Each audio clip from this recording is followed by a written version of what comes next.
Grant, thank you so much for following through with the interview today. And we understand you're not feeling tip-top. You've had this cold that you're contending with, and we appreciate so much your being willing to just go ahead and do the interview despite the circumstances. And this is Lane Trees on June the 2nd, 2023.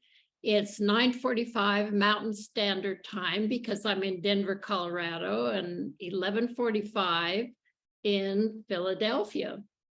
So thank you for agreeing to be recorded for the oral history collection of the Washakie Museum and Cultural Center in Worland, Wyoming. We have two goals for this interview. First, that our class of 1960 tells what life was like for kids and teenagers in Worland from about 1941 to 1960. So that's the first goal. And the second goal is that we share how growing up in Worland impacted our adult lives. So there are a couple questions we'd like to ask you in introducing you to the group. And first, state your full name.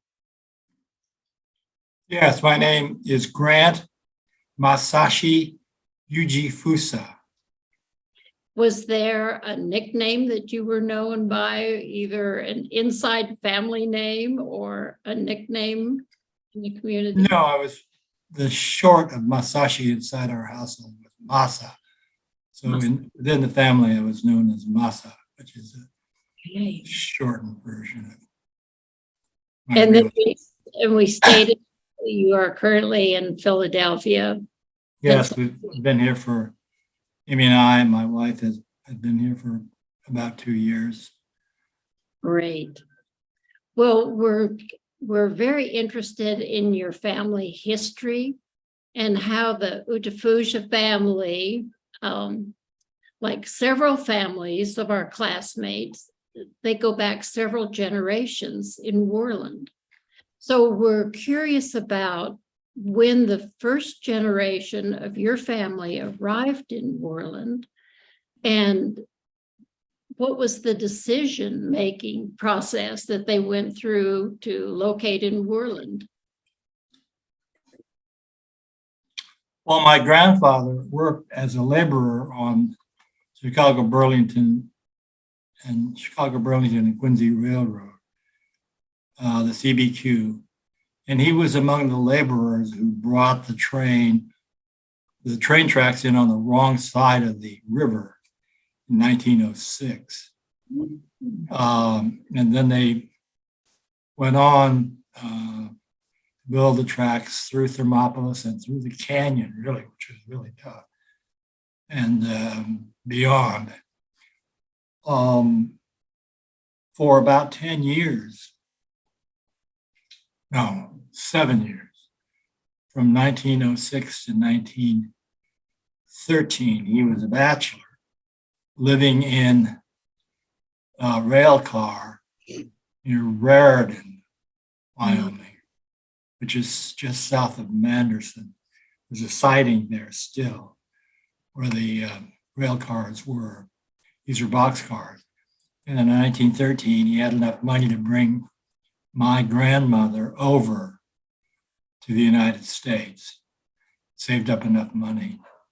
And he met her in Seattle, and together they lived in this boxcar as he continued to work on the railroad. And at points when they weren't working on the railroad, and at night he had a little farm not far from the river near Raritan. And then he heard that some money from Iowa through Fort Collins, I believe, were going to build the Hanover Canal. And he decided that rather than going back to California where the land was all taken, he would wait to break in new land in where our present farm is located on Washakie 10. This was done, I think, also in 1913, when they moved to our present farm site. Grandpa did rather well, and so by 1920, he had built a nice traditional farmhouse, white and trimmed in green. That was the house in which I grew up. And we lived in a three-generation typical Japanese family of not mom, pop, Dick, Jane, and Spot, but grandpa, grandma, oldest son, his wife, Dick, Jane, and Spot, which was the typical Japanese family. Not just ours, a peasant origin, but of families of let's say, increased or had more status than ours back in Japan. This is still the model, but much not honored these days. It's become more nuclear. Anyway, that's how we got here, and when the work on the railroad was done, his buddies with whom he worked decided they're going to not stay in a part of the world that was barren, very hot in the summer and very cold in the winter. And they went back to California, not to Japan itself. And they thought my grandfather was crazy for staying in Wyoming after the railroad work was done. But he wanted his own farm, and he knew he's a pretty smart guy, and he knew the canal was coming in. And so staked out a farm backed by the Muirhead family, a banking family that used to own, or maybe still do, what was called the Stockgrower State Bank. But our family owes a lot to the George Muirhead family, and I think family is still in Wyoming and based out of Basin and still in banking. And so within a year, my father arrived. And in 1941, in a semi-arranged marriage, he married my mother, who came to live from her home in southeastern Colorado into what was then regarded as the wilds of Wyoming. So that was how we got there, and that's why I grew up in Worland, because my grandfather was initially a laborer, brought the tracks into town, and decided to stay. And what was the process going from a railroad to a farmer when he was so unfamiliar with the soil and the weather? And did he know the principles? Well, there are a number of other farmers who are already established, and he taught himself how to read and write English, thanks in part to a wonderful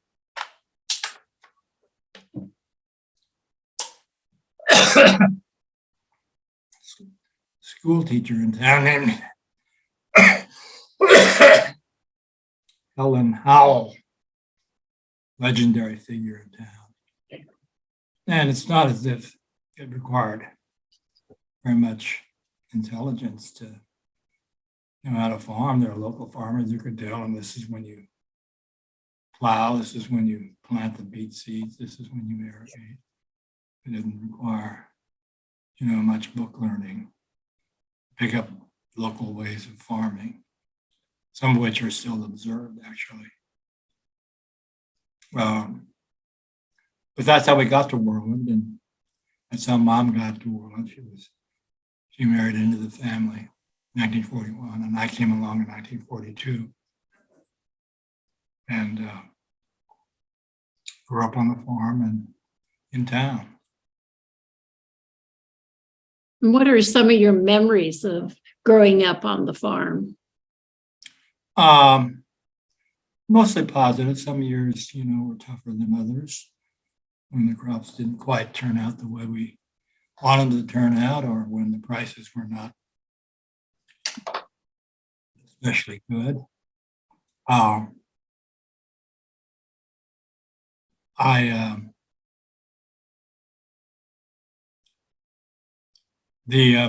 probably the most important, one of the things that appears on this in another oral interview I did with someone who does these things out of shell, was that my life inside our family was very Japanese, because my mother was fluent in Japanese, written and spoken, because she attended Japanese school 3 months of the year for 12 years in Colorado, and went to ordinary school for 9 months. So for 12 years, she spent 12 months of the year in school.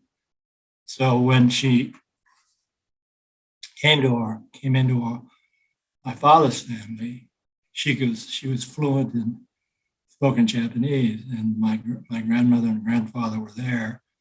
And so so she spoke with them in Japanese, and until I was 7 or 8, I was completely bilingual, because that was the household language. I've lost it now. And so my life was one in which every dinner, or what was then called supper, we would have rice. So 7 days a week, I'd have rice for supper. And this is an indication of the extent to which I was Japanese, in quotes. And then there was my life outside of family in Worland, in which I was sort of an ordinary white kid, in quotes, going to the local schools.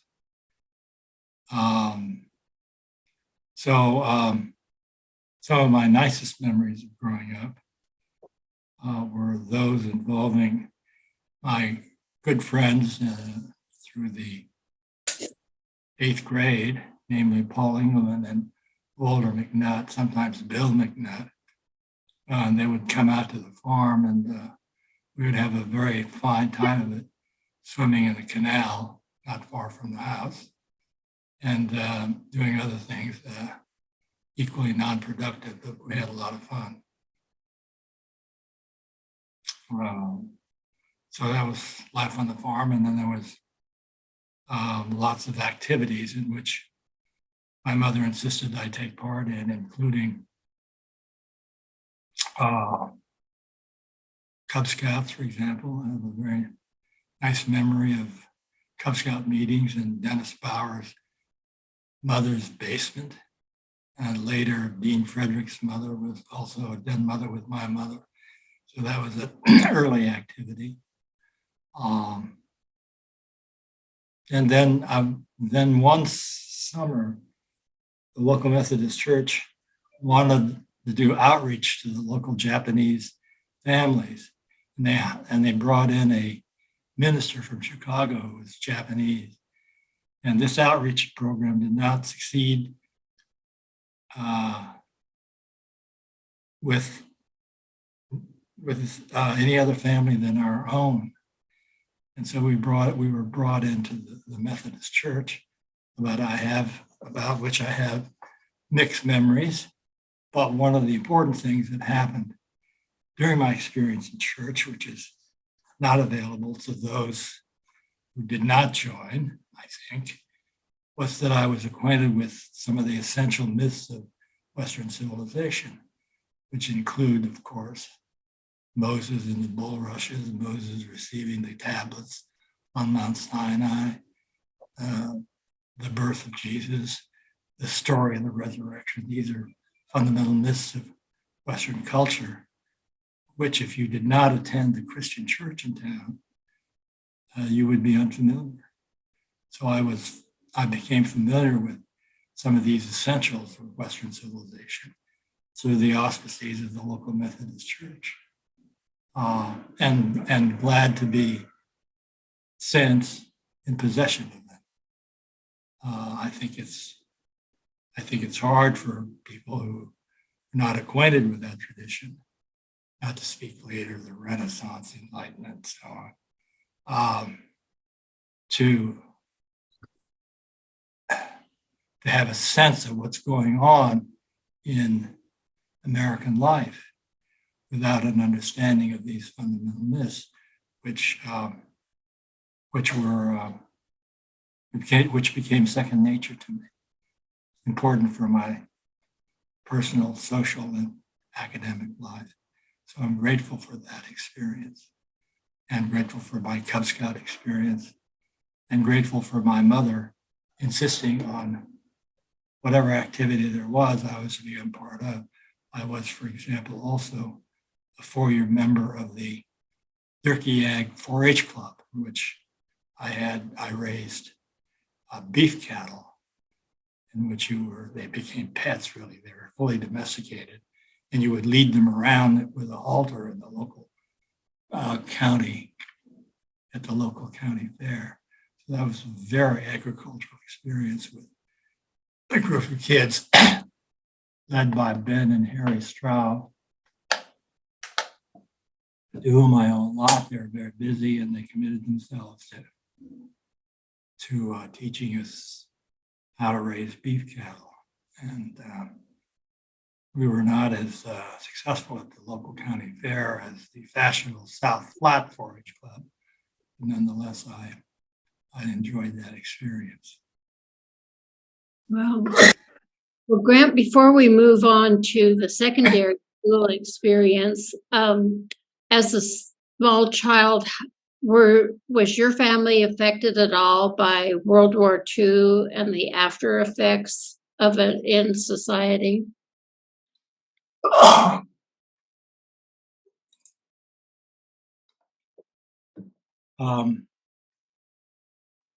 The answer is no, for the most part.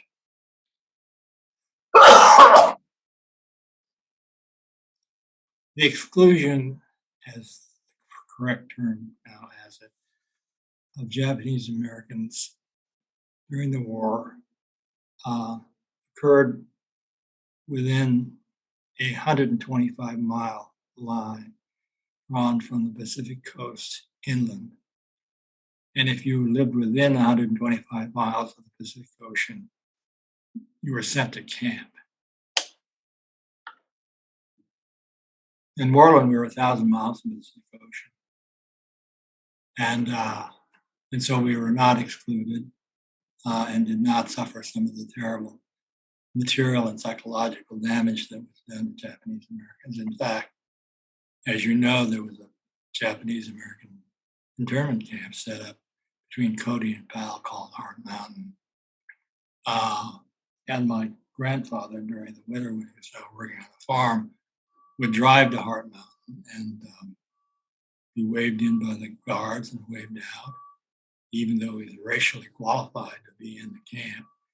And he found himself, for the first time in 40 years, among Japanese. And he became he had very strong opinions about many things. Got involved in some of the disputes at Hard Mountain, which included famously the decision whether or not Japanese American boys should volunteer out of the camps for something called the 442nd Regimental Combat Team, which was a famous group of Japanese American soldiers who fought in Italy and France and completely distinguished themselves, and was in part responsible for the inclusion in the American mainstream of Japanese Americans after World War II. In any case, he would, after he'd milked 2 cows in the wintertime, twice a week would hop into a little small car and drive to Hard Mountain and enjoy the sociability there. And then around 3 o'clock, he'd look at his watch and he said, well, I got to go home now and milk again. So we'd leave. He once told me later that I had to be careful in life because I came from a very stupid family. And I asked him why he would say something like that. And he said, because I voluntarily chose to settle the part of the world to which 11,000 people were involuntarily removed. The other thing he intimated in Japanese, which is in English and perhaps Arabic, can be summed up as, if you wait long enough, the mountain will come to Muhammad. And it did. Here he was, 1,000 miles inland and here. And at the same time, history would have it that 11,000 Japanese Americans would land virtually on his doorstep. But we were not directly affected by the exclusion and the dispossession of Japanese Americans on the West Coast during the war. In fact, that's why we still had our farm. If we were affected, then we would have lost it. And the fact is that we didn't, and I own the whole farm now, house and land, so I'm very happy to have it. So you grew up at a young age knowing about the internment camp. I did, because there were laborers who would come down and work on my father's and grandfather's beet crop. And there may have been 8 or 10 of them, men, mostly from Washington State. And they would stay in our house, and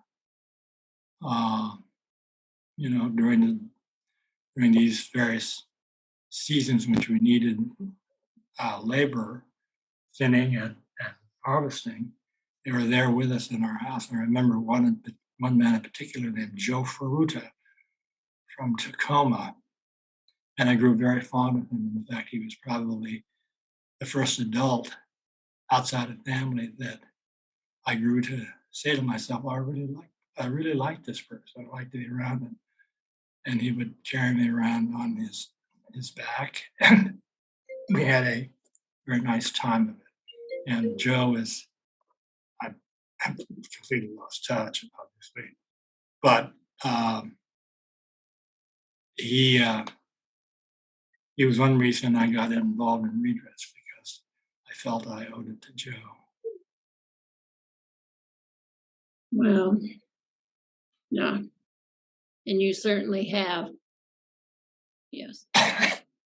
Going on to secondary school, you were involved and achieved so much academically, athletically, in school leadership and community leadership. And what are some of the memories you have about this? There's so much I know in your mind, but are there any special memories that stand out to you as you reflect back on those years?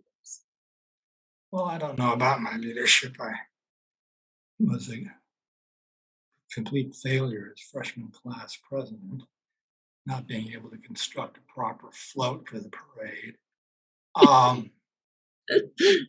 And that's one thing. The other, But we got that float done. yeah. I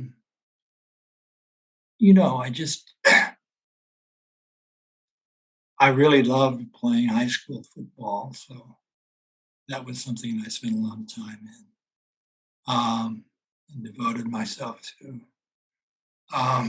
Academically, I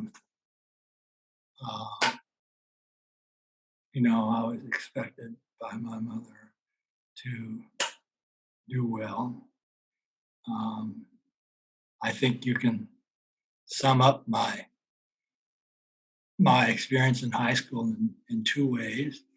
Number one, I was not as smart as Ricky Hake, and I was not as good an athlete as Sonny Shear.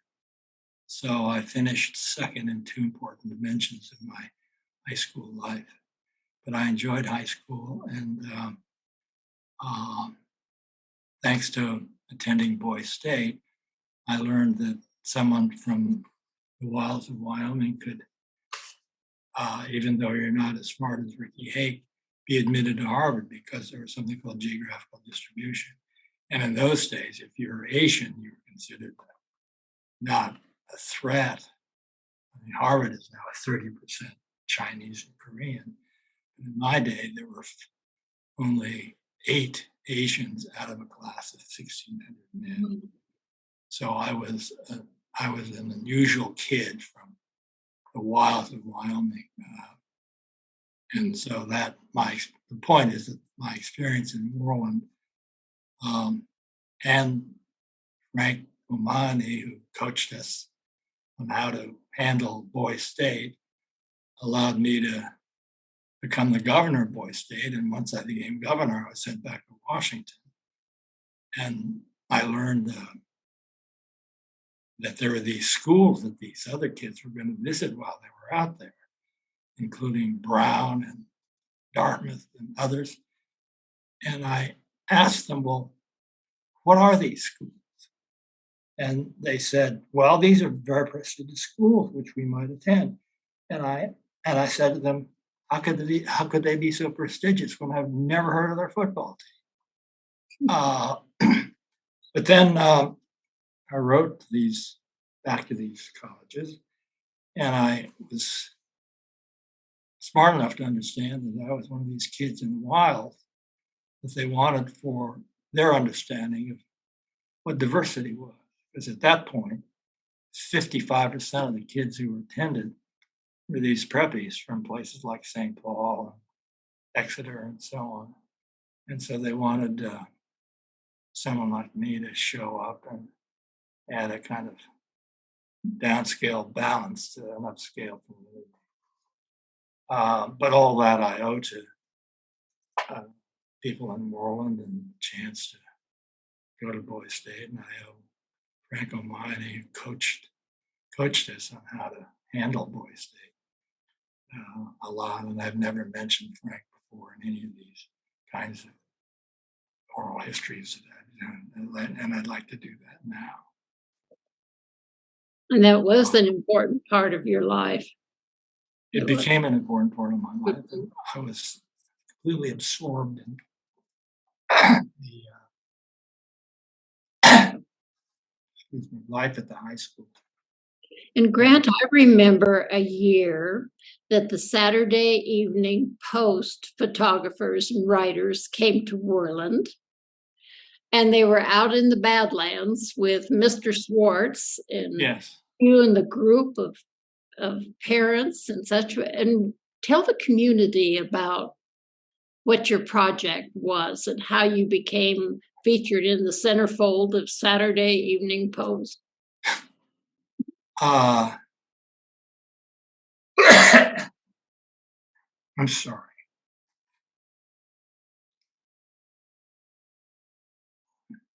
I read a newspaper clip saying some kids in Utah have been shooting off rockets. And so I said, well, we can do that. And I asked Mr. Schwartz whether he would order zinc powder, which would be combined granular form with sulfur that we got at the sulfur plant. And we could make what local people in Worland thought was science into what was really a large fireworks display.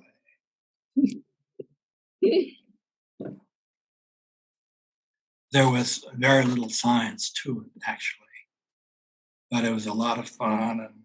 And Ricky and I, and David Schlotthauer, a fellow named Lloyd Stewart, who moved away, and notably Larry Swing, his father, could weld things together the way we wanted, became part of this project. It was perceived by local townspeople that we were scientists, but we weren't. No, we were just playing with very large firecrackers. And this, one of the things that these firecrackers could do was make a lot of noise and create a visual effect of the sort that could be captured in a magazine photo. But it was a lot of fun. There was a point in which these rockets are going up and they were injuring kids and they're landing on people's houses and burning them down. And they decided that they want to put a stop to it. So they asked all the chemical suppliers, people who supplied chemicals to high school, not to ship sulfur and zinc. Well, we had the sulfur. And Roy Schwartz, to get the zinc that we needed to do the photo shoot, said, I want 100 Erlenmeyer flasks and 4 gallons of certain kinds of distilled water. He had a list of about 20 things. And right in the middle of it, he asked for 20 pounds of zinc powder. And rather than censor that purchase, he just said, well, let's run down through this list and send him what he ordered. And so they did. But at that point, the selling of zinc powder high school kids through chemistry teachers was banned. So we owe a lot to Roy Schwartz. I had a very nice relationship with Roy Schwartz, who was considered an eccentric. He was, and he played favorites, and he did, and I was one of it. I was probably his favorite. And Rick had the same relationship to David McDonald, another really fine teacher. And so Roy and David were our sponsors and created a kind of adult cover for what we were doing, which was shooting off firecrackers. And how did the Post even find out about this group and make the decision to come to Worland? Are you privileged to that?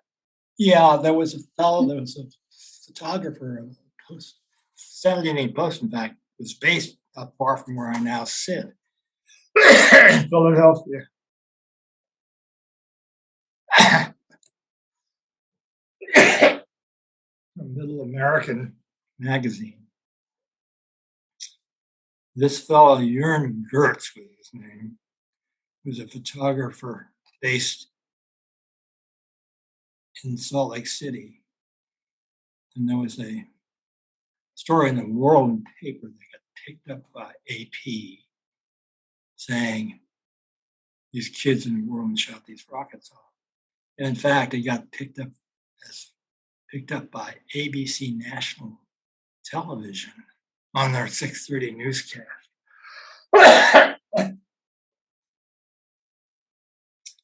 And he heard about it.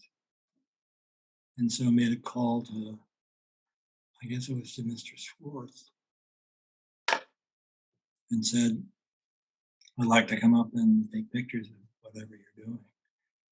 And I was a very nice man, and we had any number of failures in which some of the townspeople notably saw these rockets explode, which was in fact in some ways more fun to see them explode rather than having them shoot up into the sky as they were designed to do.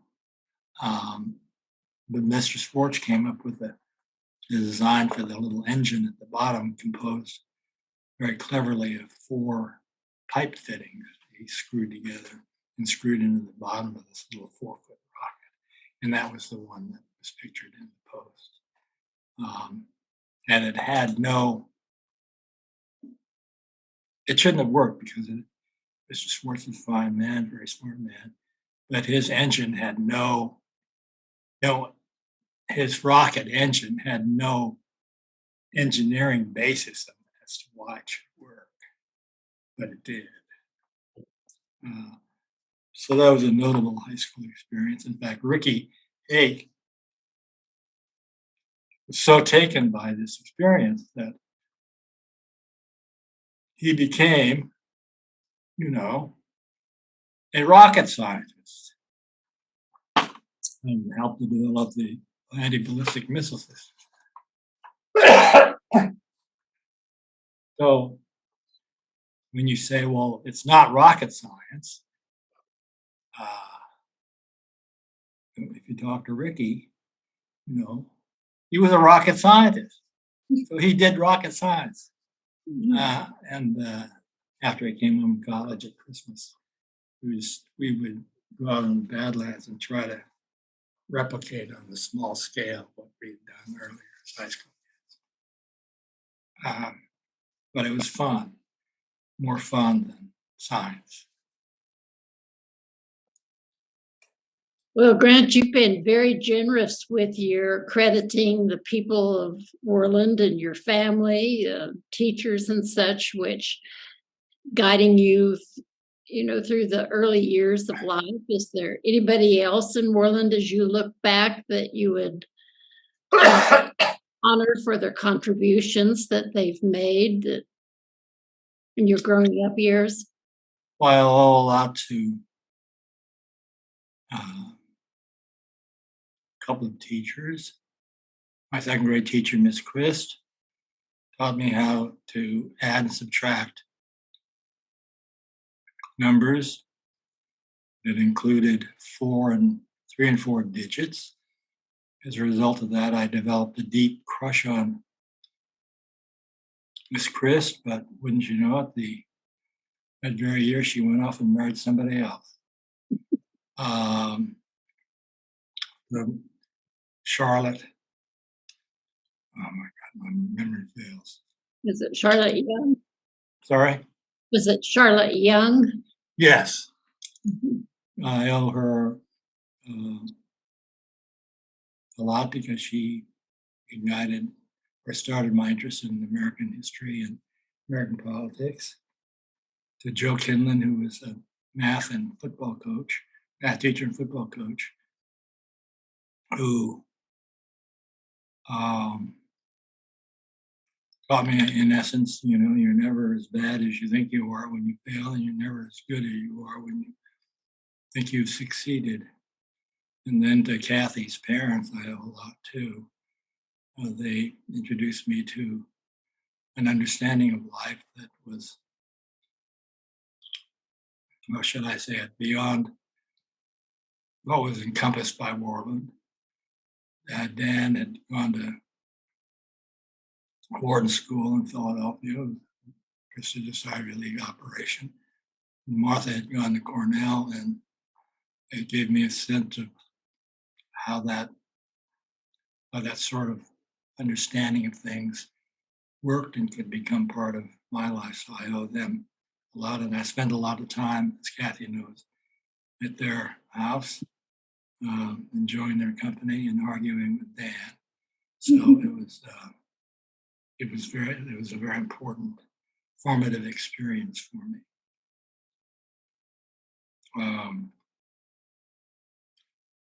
And then to Ben and Harry Strow in the 4-H clubs, that was very important. And also to the coaches that coached our championship football team in 1959. One of whom was saw me late at night on C-SPAN when I was on, at 3 in the morning. And how should I put it? There are probably 5 people watching at 3 in the morning. One of them was my mother. There were 2 people from Wisconsin and Coach Clarence Daniels, who called me a couple of days later and basically tracked me down. And we had a nice conversation, and he concluded that about me as a football player. He said, "Matt, you never made a mental mistake, but Coach Hughley and I didn't think very much of your physical skills." And what I wanted to say to him, but I didn't on the phone, was, "Coach, it's been 40 years. Love me for my body."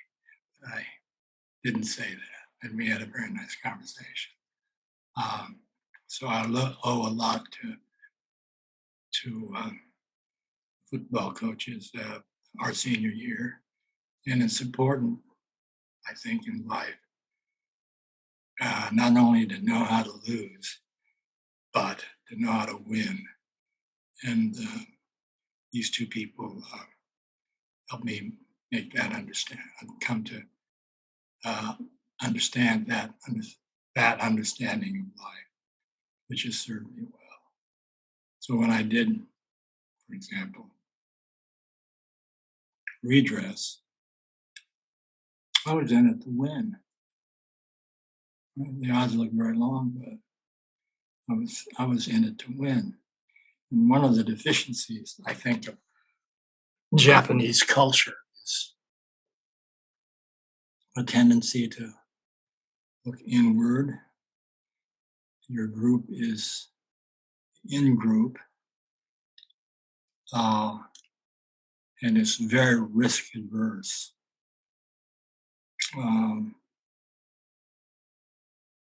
So when I came into doing redress with the national JCL people and the national elected establishment of JCL, they didn't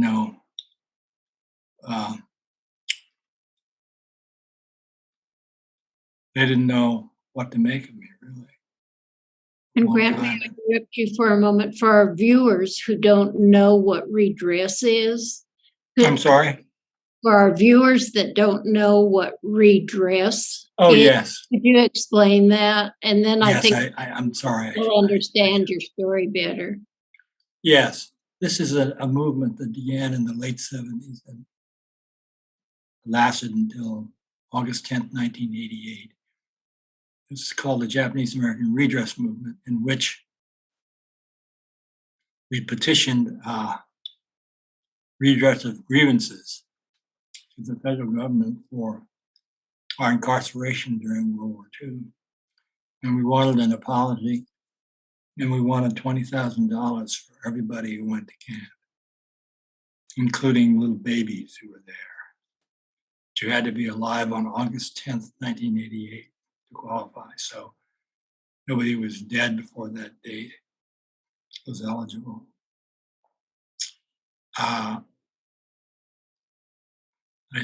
That was a detail I shouldn't have gone into. In any case, it was a successful movement to petition our grievances and to reverse after a fashion what happened during World War II. Why? What happened was Hard Mountain. And we say, you owe us an apology for that, and you owe us some money for that.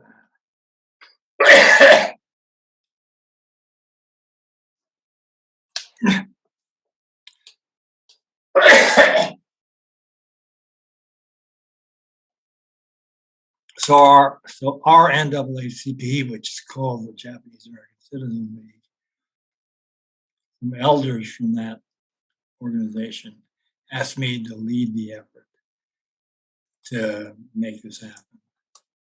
And this was a nationwide effort. Yes, most Japanese Americans lived on the West Coast, so a lot of the activity was on the West Coast. But you needed 218 congressmen from all over the country and probably 60 senators from all over the country to make it happen. And we had to convince Ronald Reagan, who had publicly opposed the bill for 2 years, to sign it. So all this happened for me anyway, between 1981 and 1988. And probably, I would say, an experience more exhilarating than beating Douglas in the state championship football game. So it was clearly the most important thing I did in life. And I was happy to have done it.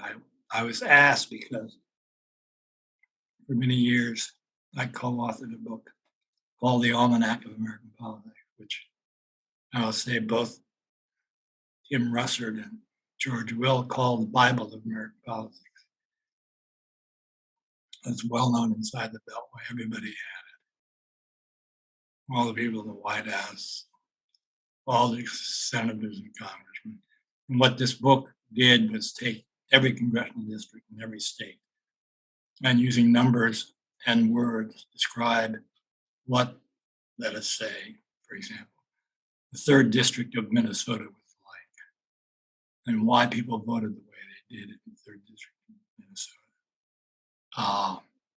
And why, in most cases, the congressman from the 3rd district of Minnesota voted the way he did and behaved the way he did.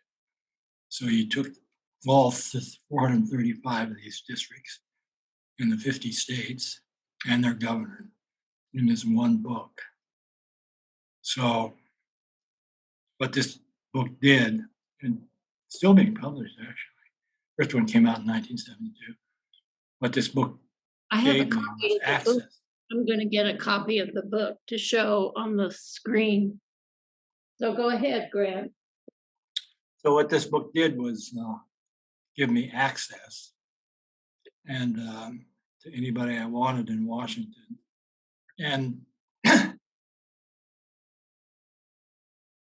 and in a way, not entirely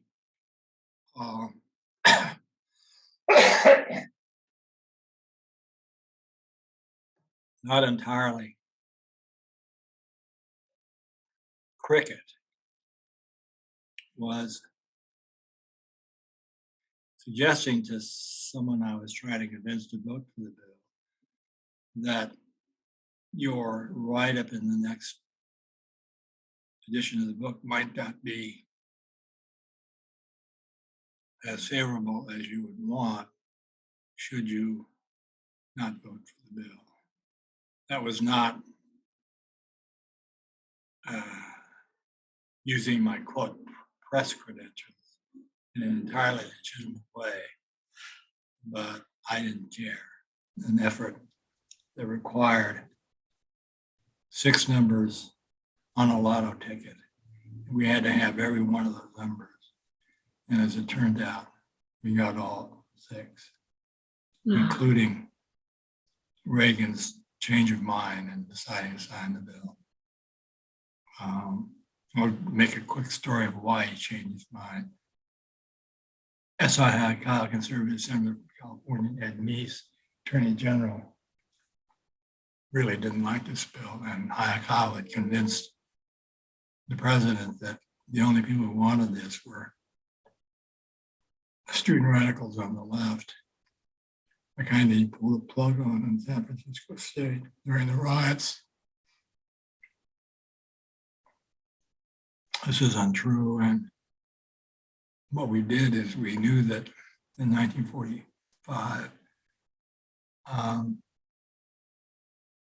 Kaz Masuda was a soldier of the 442, was killed in action. And he was to be awarded the Distinguished Service Cross until his sister was then in a camp in Arkansas that he wanted to be buried if anything happened to him back in Fountain Valley. So when his sister made the trip to Fountain Valley out of the camps to make this request, the town father said, "We don't bury Japs in our cemetery." Somehow Vinegar Joe Stillwell heard about this and came up and confronted the town fathers who changed their mind. And he said, the general said he was going to have a ceremony, one at the Hollywood Bowl and one at the Masuda Farm, in which somehow stayed in their family's hands. Make a very big deal of this presentation of the Distinguished Service Cross. And one of the persons who were invited to make remarks at the farmhouse ceremony was a 26-year-old movie star named Ronald Reagan. And we got Kaz Masuda's sister to write a letter, and I wrote a letter. I was then working on a book with Tom Kean, a Republican governor of New Jersey.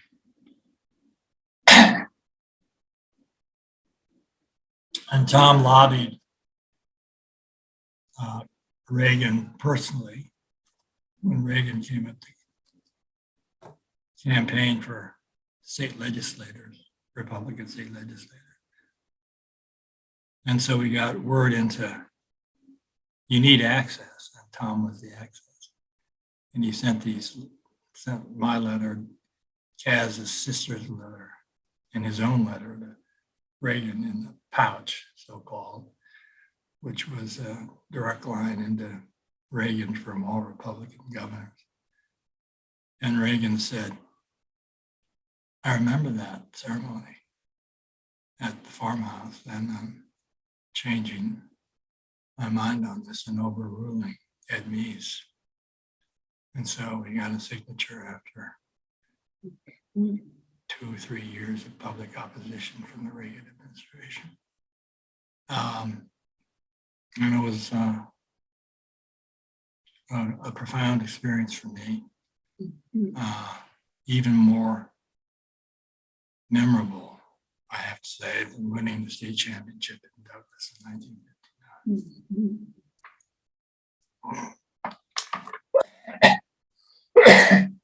And one of your that was classmates was the beneficiary of all this work that you did. I'm sorry? And one of your classmates was the beneficiary of all this success of the redress. I was thinking Tom Fuji. Fuji?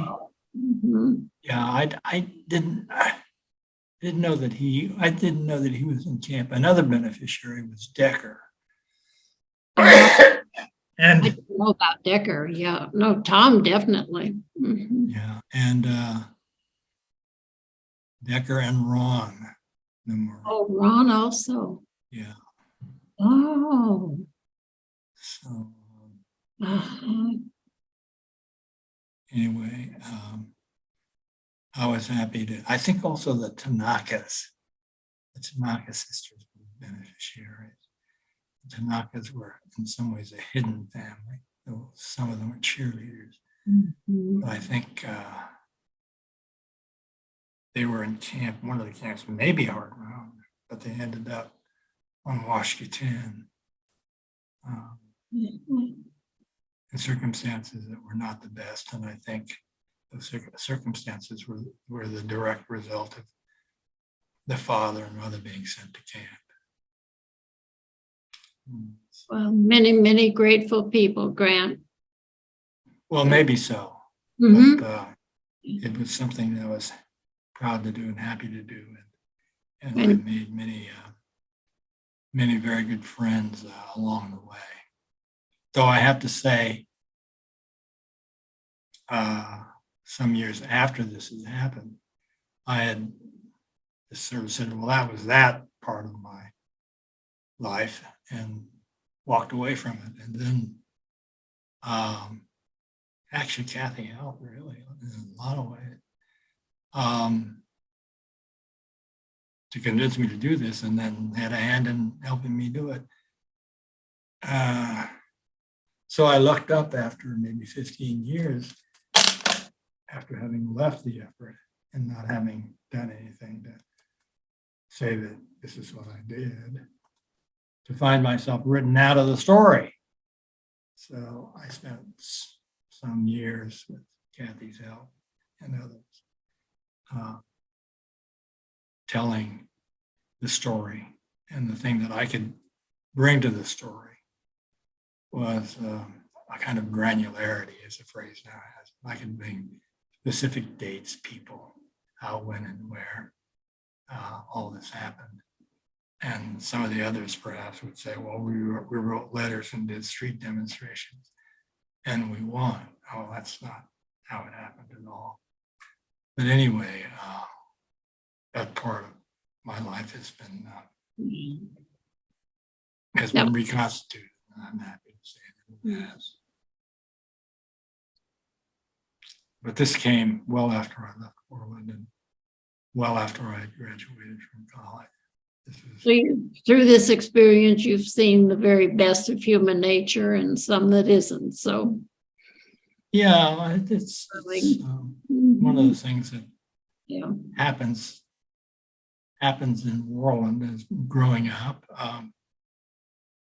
And this is one of the great things about Worland is you you grow up thinking the best of people, Yeah. right? And you're always looking for that side of life and that dimension of people who are around you. And that's very important. One of the things that it had tended to avoid doing, except among the near and dear, was when human beings exhibited traits that were not exactly the most admirable, let's say. This is something maybe we had to learn after we left Worland. So it was, as you know, in some ways, an idyllic place. As Ruth Bowers once said to me, of course, Worland is the center of my universe. I mean, what else is there? So that was one way of putting our experience growing up, I think, inside what was in some ways a lovely and fiercely protective cocoon created by our parents, who were especially determined to give their children the best that they knew how. And I'm very grateful to those parents. We had some spectacular ones in our time, including your parents and Kathy's parents, Joan's parents, others who created a community behind their kids, a kind of community perhaps not found at the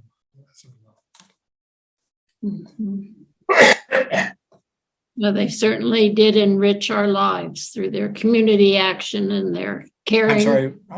They did enrich our lives through their Yes, they did. community involvement and caring Yeah. about their children. Yeah. Yeah. Well, is there anything else you'd like to talk about? And we'll give you that opportunity, and then we'll go back to Kathy because she may have some questions for you. No, I can't think of anything else. I will say, however, in relation to my experience growing up, in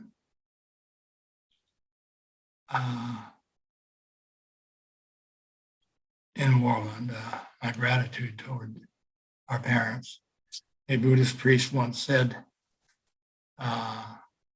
in a ceremony in our house, actually, he said, where there is gratitude, there also is civilization. And I am accordingly grateful to the parents who gave us the chances in life that they did. Wise guidance and caring guidance. I'm sorry? You had wise guidance and caring, very caring, loving guidance too. Yes, I think I was extremely fortunate in all kinds of ways, in ways that perhaps don't exist today in small town America, nor in the huge metro area. It's become something else, and I think it's been degraded in ways that we all are familiar with. Yeah. So. But you made a difference. You made a difference, Grant. I'm sorry? You made a difference. Oh, well, I don't know about that, but I am grateful to. You used what you had been taught. I'm sorry? You used what you had been taught and extended it. Yeah, there was some, like anybody else, I had some difficult periods in life. But one of the cliches of life in the world is doesn't matter if you get bucked off, it matters if you get back on. And this was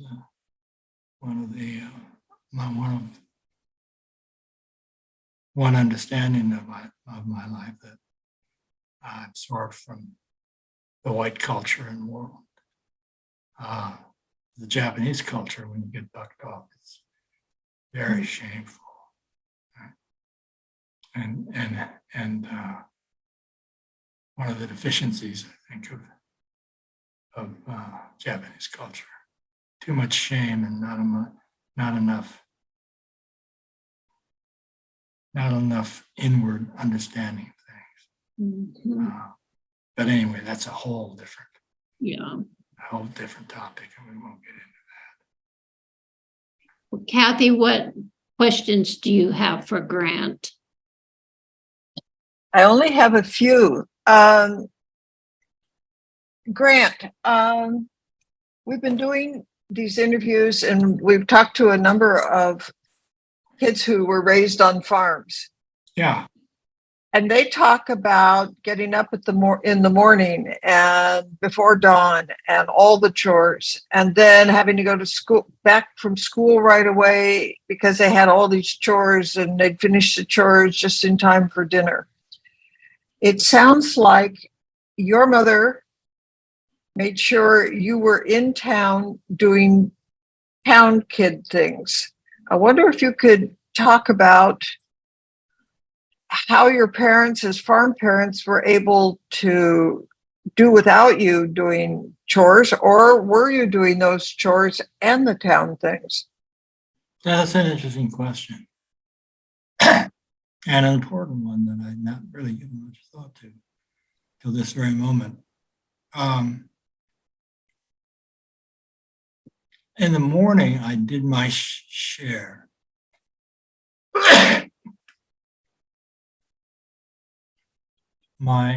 In particular, my grandfather thought it was good for me to milk a cow.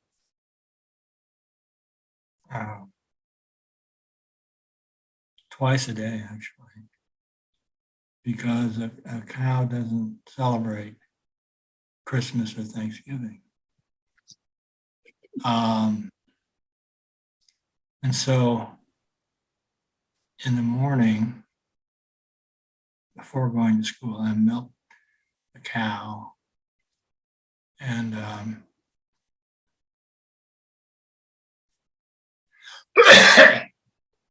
got ready and then got on the bus.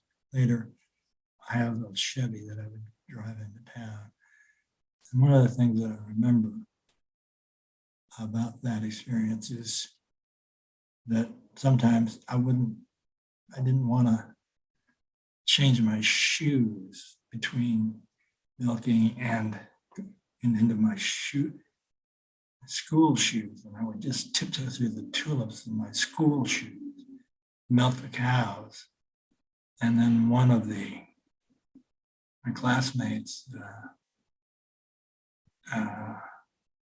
saw me in trig class and said, "Well, you think you're so smart in trig class? Look, if you looked at the soles of your shoes, and they're more than a few specks of calendar on my school shoes." And I used to tiptoe through the tulips. I didn't work on the farm as hard as many, precisely as you've discerned. My parents wanted me to take full advantage of whatever the school had to offer by way of activity. So someone like Larry Swing, who I miss to this very moment, worked very hard on his father's farm. Some of the others that I know of did the same. In fact, were out of school during beet harvest, altogether out of school. But this would not work for Grant if Grant were to, among other things, to do well in school and make good grades. This was not something my mother in particular would allow. And so I didn't. I sometimes feel guilty about it. I worked pretty hard during the summer, however. And I was known, I achieved my manhood, but my grandfather saw that I had stacked hay. My father would bring it up in a tractor and a big rake and lift it up and dump the hay on top, and my job was to pitch the hay around so that it would become a perfectly square haystack. And I think when I was 13 or 14, I'd done this for my father and then later for our neighbors. And for $1.25 an hour. I was not paid by my father, by the way. And when he saw that I could stack hay in a perfectly square fashion, he said that I had achieved manhood. Those days on the top of the haystack were hard ones, and I have memories of those, as well as not being expected to do anything to sacrifice my academic standing or my extracurricular activities in the local high school. But thank you for asking that question, Kathy, because I've never really given it any thought. If you had listened to all 20 of these interviews, you would have given it thought, and you would have had lots of other thoughts. I wonder if you could, when you talked about Ronald Reagan, the 26-year-old actor speaking at the funeral, you neglected to say what Reagan said. Well, he said, in this country, we're all Americans.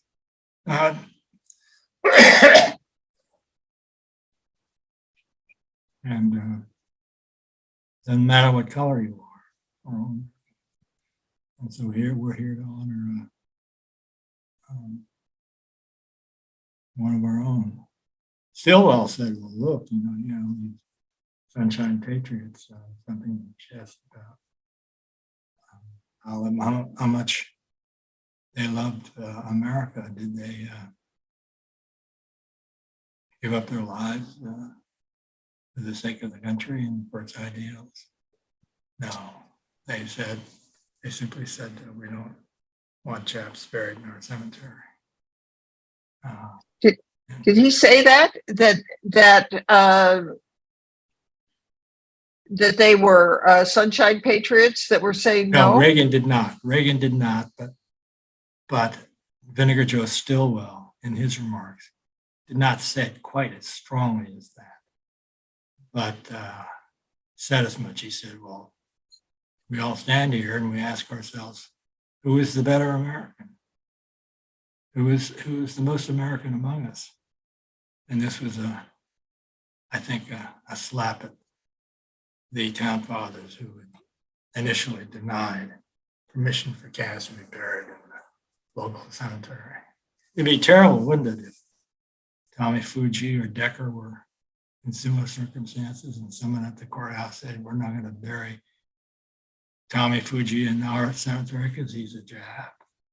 Well, this is what happened, and the extent of the prejudice on the West Coast throughout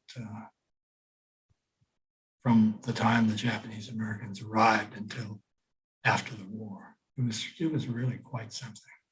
Ditto the Chinese. Did Reagan say something about we all bleed red blood? I'm sorry? Did Reagan say something about we all bleed red blood? Do I remember that falsely? No, you're right. He said the blood that is soaked into the sands of beaches is all one color. That's the way he put it. So everybody's blood is red, and particularly those who died. So that was the red blood reference. Thank you.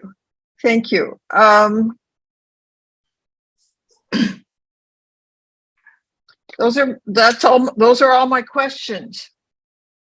Okay. Joan, do you have any questions? I don't think she's with us anymore. Yes, no, she turned off her video. Yeah, she's on. Oh, she's on? Okay. We had a very nice lunch, Joan and Amy and I. long ago. That's what I heard. I've got She to is, come up there. She is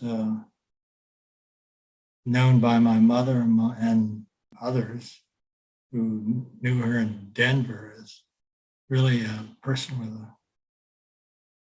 with the most with the kindest heart you can imagine. And she's been that way all of her life. She's really a treasure. Joan, if you click on the little mute button and click on the video, you can come on. Okay. Did you talk much about elementary school?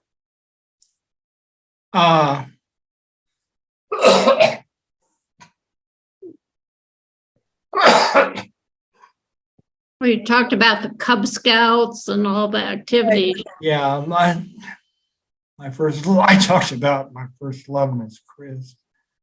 Okay. About Charlotte, yeah. Joe Kinlan. Okay. Would you say that your friends were pretty much around the school? Did those of us who lived in town tend to associate more with kids within our neighborhood? Yeah. Kids who lived on the farm. How did you were your friends through activities like Cub Scouts and 4-H and school classes, or did you associate with any of the kids within your geographic area around where you lived? It's an interesting question. Again, something I never thought of.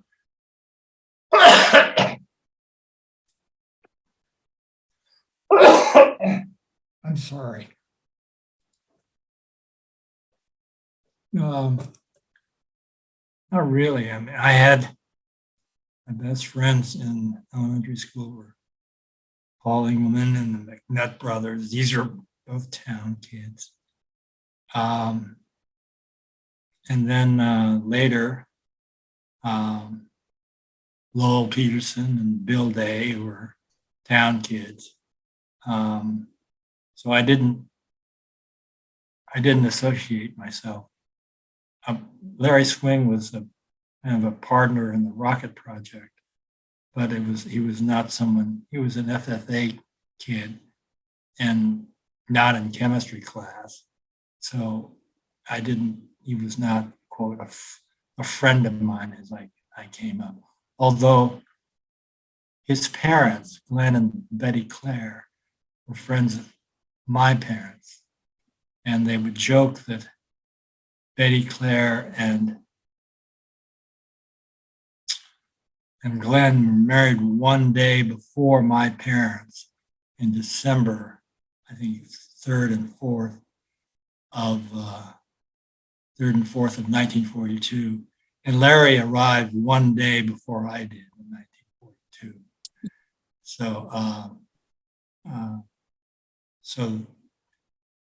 With the Swings, my parents were friends of Glenn and Betty Clare.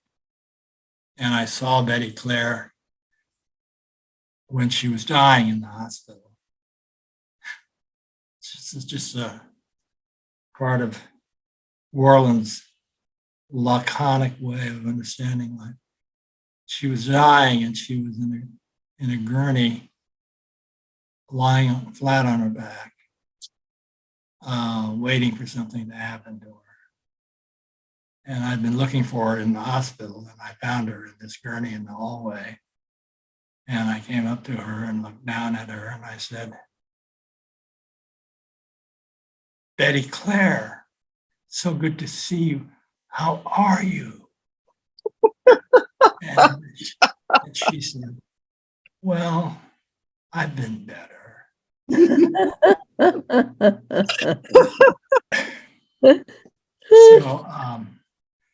So that was another understanding of life that was part of the tradition of Western whites, which is a kind of laconic understanding of things. Great. Yeah. We forgot to get it on tape. Tell us about the artwork behind you. Oh, yes. My grandmother came from a family that was higher in status than my other three grandparents. And accordingly, she had in her family a genealogy which was kept in what is the equivalent of the local courthouse in this small village in Okayama-ken, not far from Hiroshima, actually, up in the mountains. Same village that my grandfather grew up in.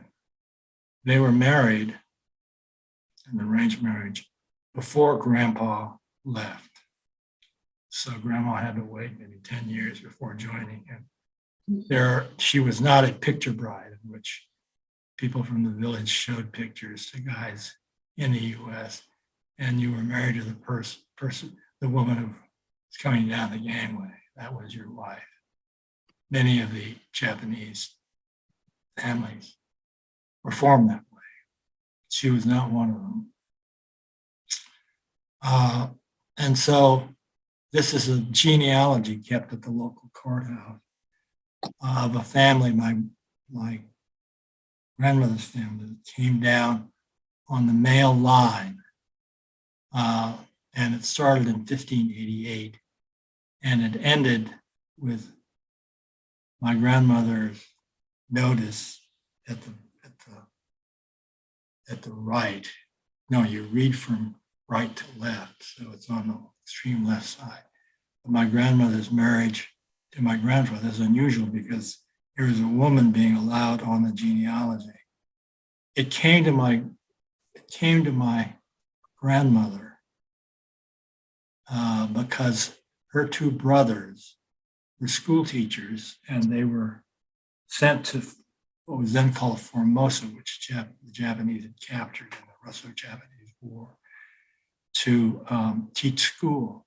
And they both died of some disease in Formosa. So she was the only heir to this genealogy. It arrived in a box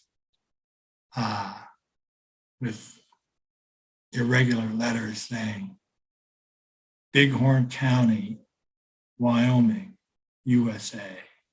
Grandma got it probably 1915, 1916. And it lay there, and I never knew what it said. So when I was working in publishing in Boston, someone who worked with me was Joni Reischauer, who was the daughter of a very famous professor, Edwin Reischauer. And so I asked Joni to ask her father to translate this thing for me, which he did. And he was happy to have received it because he had suffered a stroke and did not know whether he could still read Japanese, which is sort of archaic and not contemporary Japanese. And he discovered after translating this document behind me that he could. And this is how I learned that the grandma's family started in 1588, and it came down through various male line people, including adoptees, to maintain the line, and ended with unaccountably a woman being included on the genealogy, namely my grandmother. Noticed that she had married one Ujifusa Shuichi, which is. So that's the story of that. And that was your grandmother. That was your Ujifusa grandmother. That's correct. That's correct. She had the most status in Japan, which is, as Confucius wanted, I think to this day in mainland China, a very neat and severe sense of hierarchy. So Grandpa married above himself, actually. And I have a memory of standing with a group of women when I was, I don't know, maybe 11, 12, 13 years old. And your mother was in the group. And somehow the group made some comment about arranged marriages. And your mother said, I believe that her marriage was an arranged marriage. Is that true? It's partially true. Even the most traditional Japan, let's start with this.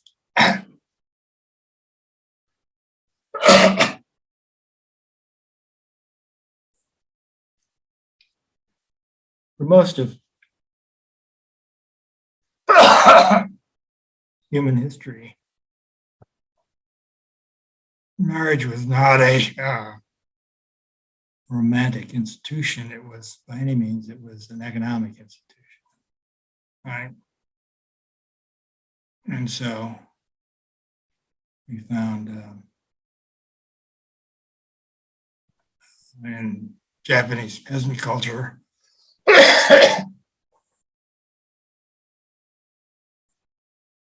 the same thing. One of the things, however, in this system of male patriarchal dominance is that regardless of status, up to and including the current empress, the woman could always say no. Well, I remember your mother's comment, and her mother's comment was, wasn't I lucky? Yes. They had a fine marriage. And it's a nice way of, my mother's nice way of putting things. What happened was that in this sort of half and half, it was sort of half arranged, is that dad would visit various families, even in California. Because my grandfather was perceived as a success. Not entirely true, but he was perceived as a success. And later, oil was struck on our farm. That heightened his sense of himself. Don't get me wrong, I'm very close to my grandfather. So dad made these various trips that my grandfather would arrange to these various families with eligible women. And he would say, no. So Annie, across this family in southern Colorado, and time with my mother, said, I really like this woman. And that part was not arranged. And then the part that was the marriage broker, someone who knew both families. And then that marriage broker, no, really, there's no monetary, there's no money in this. This man, Sakai-san, in San Luis, Colorado, said, okay, there seems to be a match here. I'm going to arrange the marriage. So it was not entirely an arranged marriage where you simply married the person that was arranged for you. Or in the case of so many of the quote, picture brides,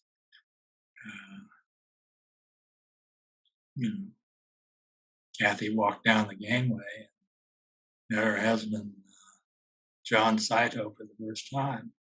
Say, okay, that's who we are. And these arranged marriages were often very successful, although in some cases they were not. And let's say the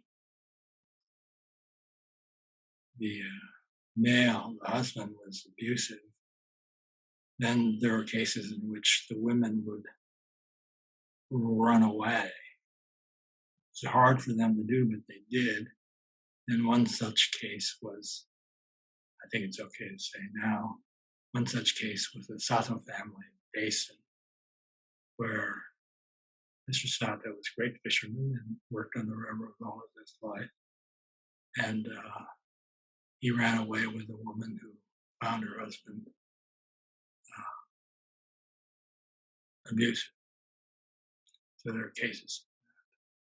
But there was no one made it. There was no sense, as in the Western tradition, of romantic love being very much a part of what was supposed to happen. In fact, that was relatively late coming to Western Europe. I don't know when it started. I suspect fairly early on. Then there was a case recently of the new emperor, whose name I now can't recall, was sort of an ugly little nerd, and he had a lot of trouble finding a wife for himself because the Japanese woman who was asked to become part of the royalty in Japan said, "No thanks." And he did finally marry someone whose father I knew in New York. He was the ambassador to the UN. I have to tell you straight about my wife about this. His name is Owada. And his daughter had gone to Harvard, was in Lowell House. And she chose to marry him. And what happens in that case is you enter this closed circuit and this closed house, and many of the attendees, people who attend the empress, are of much higher status than Ms. Owada. So they just beat the hell out of her emotionally. Terrible. But not much is said about that. But the woman could always say no. And in Mom's case, it was arranged, but she could have said no. And I think in America, the voice of her no would have rung louder than one in Japan. They had a marriage that was a good one for the most part. My mother and my grandfather were both extremely strong people with very clear opinions about things. So in our 3-generation household, there were sometimes clashes between my strong-willed grandfather and my strong-willed mother. My grandfather, who after the oil strike had become, by certain modest measures, a wealthy man,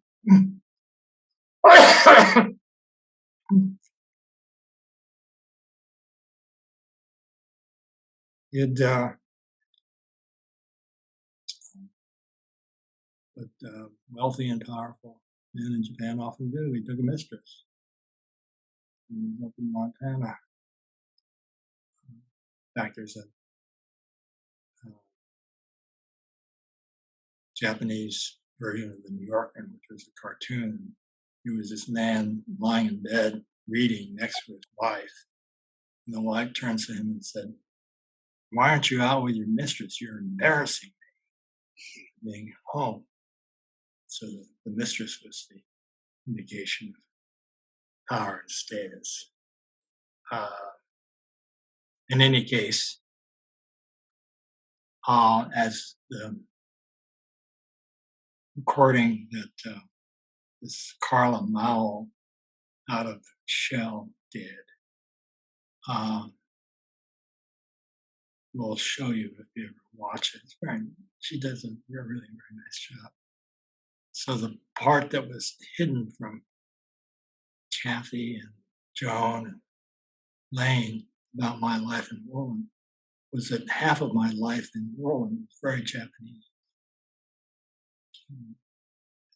said rice every night for what New Englanders to this day call supper.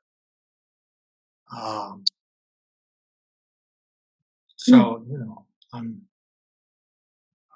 it turned out I'm much more Japanese than I thought I was when I was playing high school football. Or for that matter, when I was at Harvard, I didn't think I was Japanese at all. But in terms of what my life was like in Worland and in the farmhouse, it was very Japanese because my mother was fluent in the language. And as I said, I was not fluent, but I was an able Japanese speaker until I was 7 or 8 years old. So I had 2 lives in Worland, one Japanese and one Worland. And I'm happy to have had the experience. Grant, thank you so much for agreeing to be interviewed for the Warshke Oh, Museum thank you for bringing in collection. this work. Well, we all have. It's been fascinating. Wait till you watch and read the transcripts. You will be astonished at what you didn't know, because we've been astonished at I what. look forward to that. You'll laugh, you'll grimace, you'll just be befuddled. It's terrific. Sorry.